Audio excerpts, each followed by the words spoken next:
ভারত নিয়ন্ত্রিত জম্মু কাশ্মীরের পেহেলগামে হামলার ঘটনায় দুই প্রতিবেশীর মধ্যকার সম্পর্কে আরও ভাটা পড়েছে। এবার রাজনৈতিক এই টানাপোড়েনের প্রভাব পড়তে যাচ্ছে চলমান পাকিস্তান সুপার লিগেও। এই ঘটনার প্রতিবাদে পাকিস্তান সুপার লিগে কর্মরত ভারতীয়দের ফেরত পাঠানোর সিদ্ধান্ত নিয়েছে পাকিস্তান সরকার।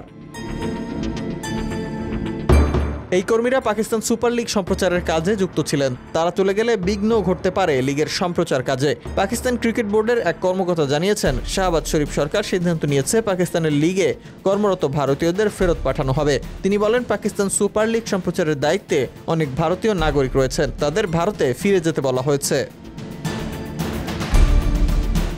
তাদের মধ্যে ইঞ্জিনিয়ার, প্রোডাকশন ম্যানেজার, ক্যামেরাম্যানও রয়েছেন। তারা চলে গেলে লিগের সম্প্রচার সমস্যায় পড়তে পারে, কারণ দ্রুত তাদের বিকল্প নেওয়া কঠিন। এদিকে সংবাদ সংস্থা রয়টার্সের খবরে বলা হয়েছে, পাকিস্তান জানিয়েছে তারা ভারতের সঙ্গে সব ধরনের বাণিজ্যিক সম্পর্ক বন্ধ করে দিচ্ছে।